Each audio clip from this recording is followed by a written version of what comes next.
day mga kamote, mga tekamots dyan, mga kayot-yot natin. May ride tayo ngayon.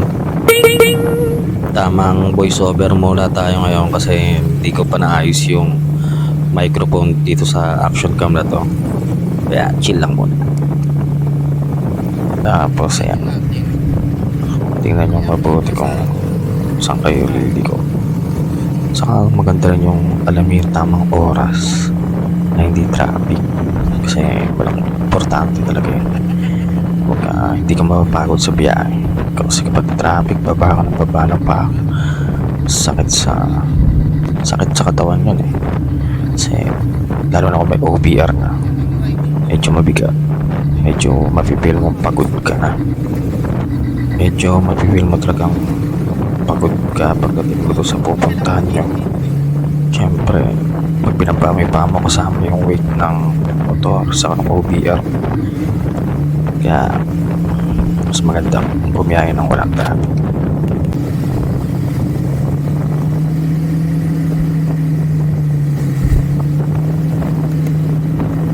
Pagdating dito sa may riverbank, kaliwa lang kayo, baka makalimutan nyo dumiretso kayo papuntang Cubauyan, pero may daan din naman siya papuntang C5. Pero kung dito ka naliliko, mas okay, tuloy-tuloy na rin. Tapos kung dito ka man dadaan, hindi ka naman malilito kasi isa lang din yung daan ng mga sasakyan. Baga susundan mo na lang, kayang-kaya na yan hanggang makarating ka ng C5.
Bali, pagdating nyo naman dito, syempre tingin sa stoplight.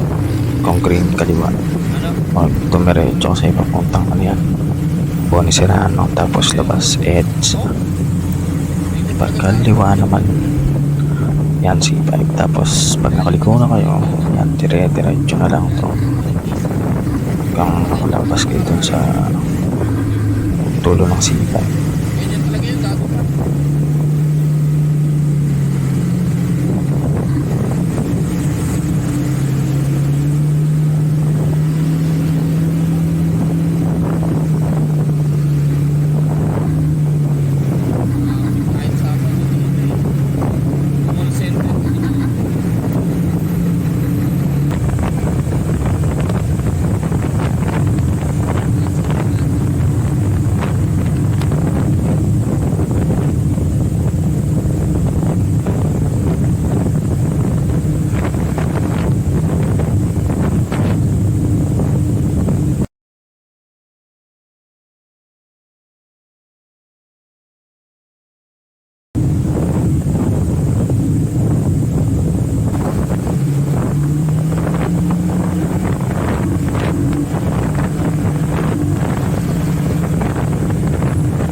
Tapos pagbaba nyo ng flyover, magstay lang kayo sa tatlong lane na to. Kasi pag nagkamali ka dyan, marami nagkakamali dito. U-turn ka nyan, iikot ka ulit ng C5, hanap ka ulit ng U-turn, upos ang gas mo dyan, medyo malayo yan sa mahaba. So stay ka lang dito sa yan, sa lane yan, kung ano man dyan sa tatlo. Maluwag. Tapos libre. Tapos dire-diretso na ulit. Yun yung kakalimutan niya. Isa pa pala, huwag niyong kakalimutan na kung dire-diretso lang kayo tapos nakita niyo nahati yung daan, kaliwa o kanan, dito kayo sa kaliwa. Kabali kaliwa lang kayo kasi pag kumaanang kayo dyan, iba na naman yung papasukin nyo, malilito na naman kayo. Although may lalabasan naman pero hassle pa. So, lagi nyo lang tandaan yan para tuloy-tuloy ang biyahe, chill lang. Kung may intercom ba kayo, tama, kinig lang sa music.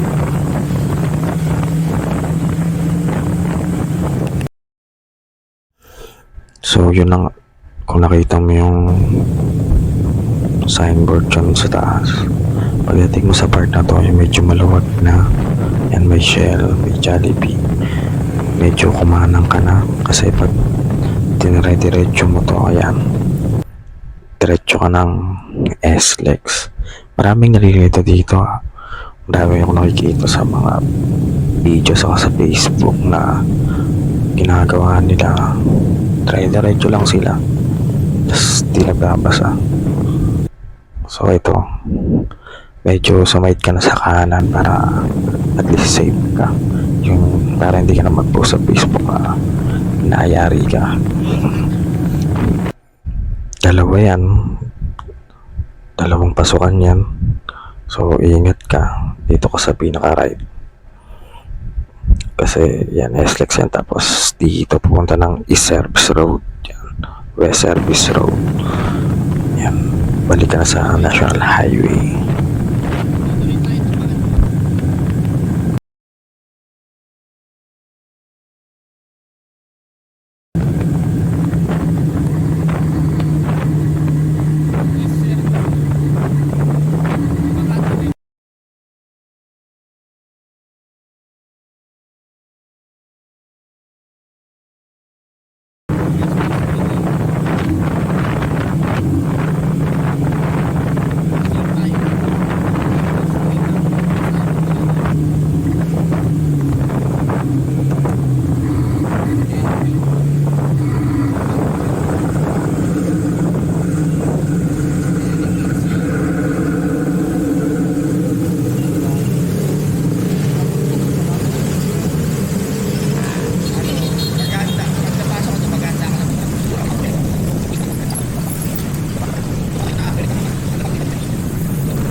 Dito naman no, pagkakaliwa nyo, dire-diretso lang kayo dyan. Tapos pagdating nyo sa pinakadulo, kakanan kayo. Bali malapit na naman kayo sa intersection.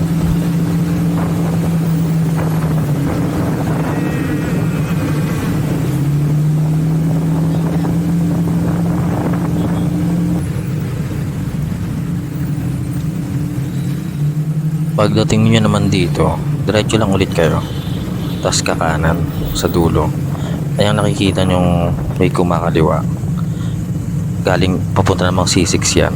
So yung mga palabas dyan, palabas ng C6. Kumbaga, ito na yung labas nila. Tapos dito naman, ito na yung medyo magulong intersection kung baguhan ka lang. Lalo ka pa pupunta kang Tagaytay. Hindi mo lang kung saan ka papasok. So yung makikita mong unang kaliwaan dyan ay yung East Service Road yan dyan, tapos dito sa kanan ano yan, SLEX yan, so huwag kang pasukin yan, pati yung nasa kabilang yan yung SLEX yan, Tagusan. Tapos after nyan ayan na, West Service Road naman, pero dahil papunta tayong Kabyang, dire-diretso lang tayo papuntang Cavite.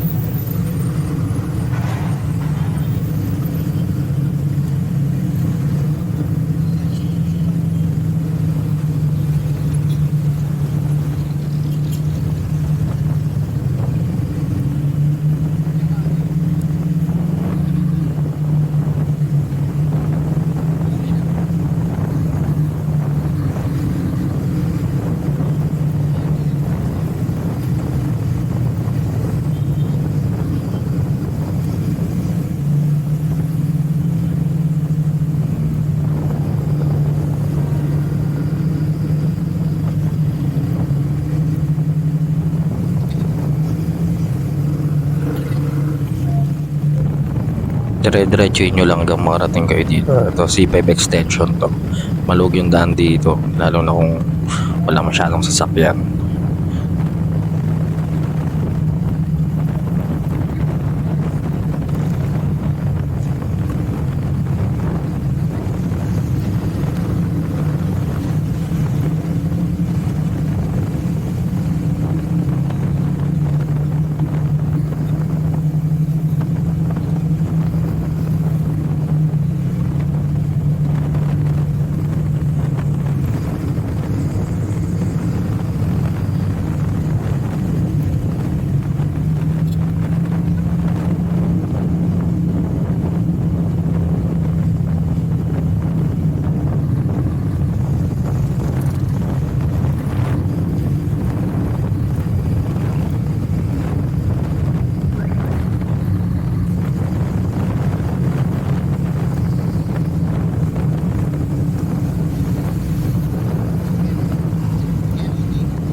Ayan, pagdating nyo dito, kanan na kayo. Pag nakita nyo na tong SM Bacoor, kanan lang kayo dyan, tapos dire-diretso lang ulit.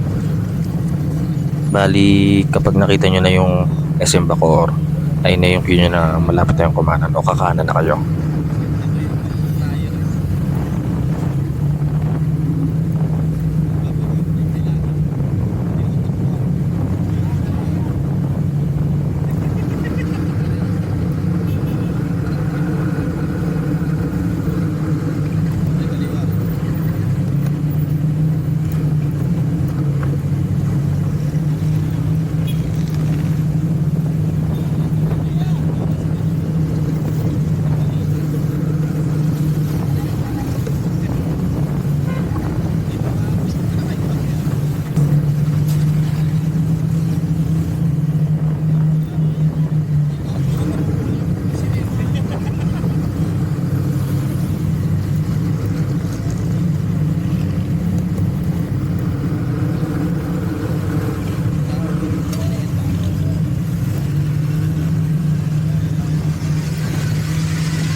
Pagkaliwa nyo naman dito, dire-diretso lang ulit. Medyo mahaba-haba to.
Pagdating nyo naman dito, may makikita na kayong malalaking sign.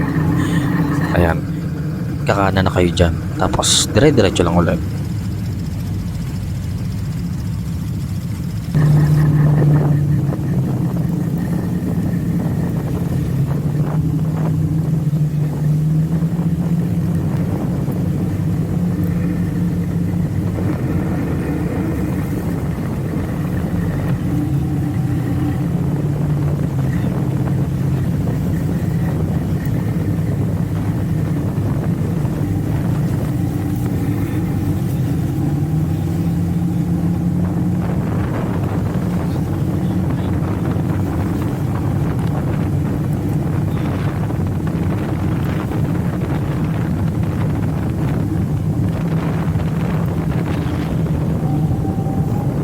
Tapos pagdating namin sa lugar na to, ito na ngayon nangyari.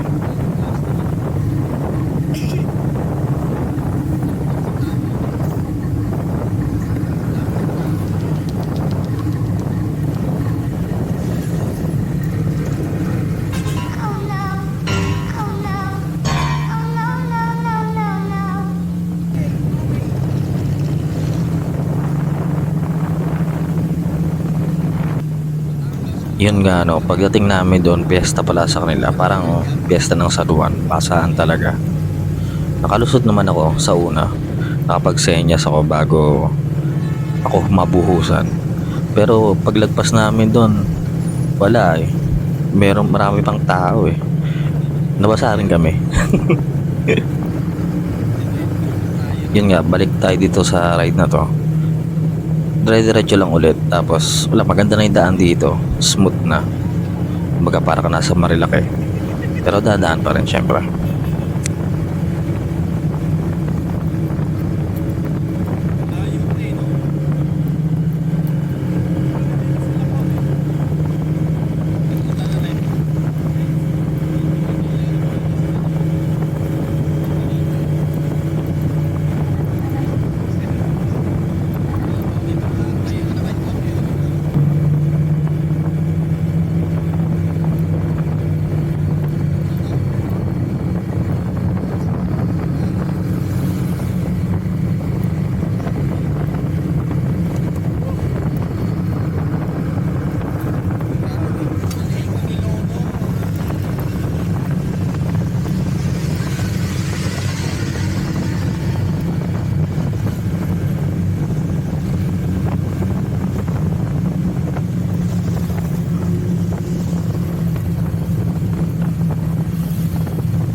Pagdating dito, no, kakaliwa kayo pa kasi palagpasan nyo, makaligtaan nyo, nagkikwentuhan kayo. Kakaliwa kayo dito sa dire-diretsong to. Tapos pagka kaliwa nyo dito, Ayun na, medyo malapit-lapit na kayo sa katotohanan. Malapit na kayong makapagpa-picture.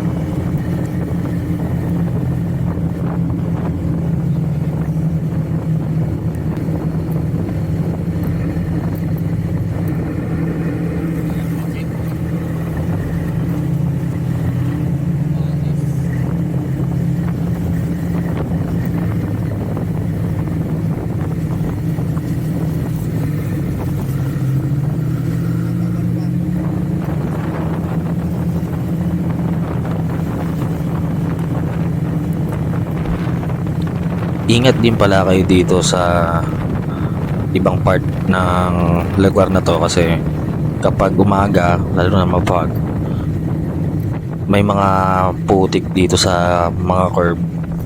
Konti lang naman pero delikado pa rin. So, ingat-ingat pa rin kasi may nadaanan kami dito.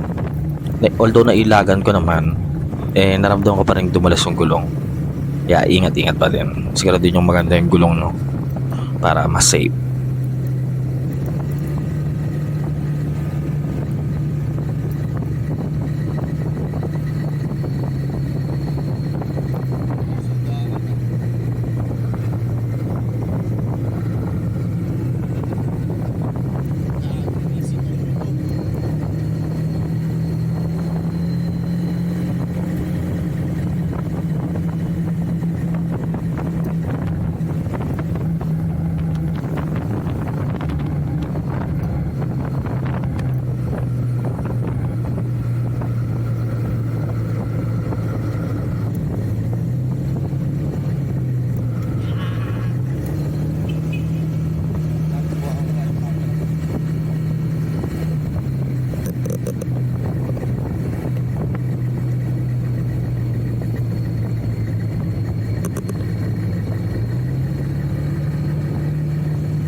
Ayan, at pagkatapos nga ng biyahe nyo sa magandang daan na to, ay andito na kayo sa Cabiang Tunnel.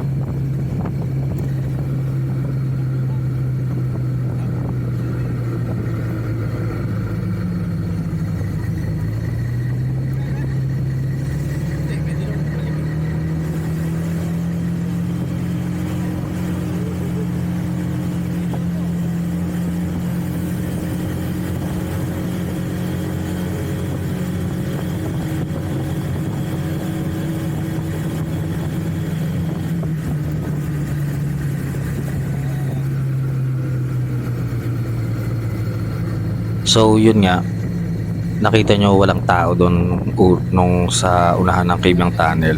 Kung may pagkakataon kayo, magpa-picture na kayo agad. Kasi kami dito, naghanap pa kami ng pagkain eh. Kaya pag balik namin, ayun, medyo mahirap na magpa-picture, siksikan na. Kaya kung may pagkakataon na konti lang yung tao, tigil na kayo tapos picture na kayo para tuloy-tuloy na ulit yung biyahe pagkatapos no. Paglagpas nyo ng Cabiang Tunnel, maraming kainan dyan. Meron pang ang Only Rice. Tapos meron ding mga resort dito, saka cottages na pwede nyong pagpahingahan. May tinry nga kaming pasukin na 20 lang entrance, as wala ng cottage. Sa tabi na lang, tamang pahinga, tapos nakaligo na rin. Tapos sabay biyahe pa uwi. Tapos kung marami-rami pa kayong oras, pwede nyo naman dire-diretsuhin to para kayong nag Batangas Loop, ganun. Semi Batangas Loop, ganyan. Tapos kung wala naman kayong biyahe na at Cabiang Tunnel lang talaga yung plano nyo puntahan, eh maganda bumalik na lang kayo doon sa dinaanan nyo kasi medyo mahaba talaga to kapag diniretso nyo.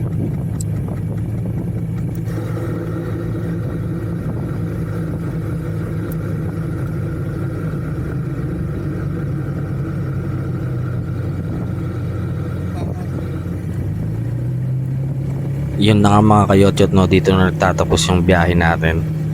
Sana hindi kayo naligaw sa panonood nyo. At kung babayayin nyo na to, hindi na kayo nalilito. See you sa susunod na yotyot. Gala pala.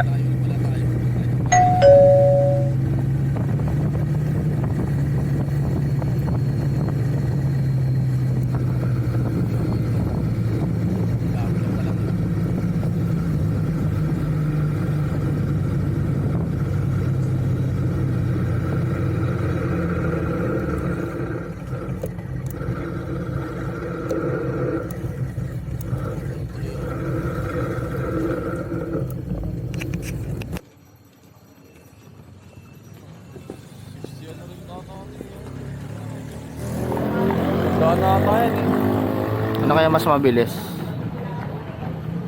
Yan o motor? Hindi, mas malakas makina yan eh. Sandaan na.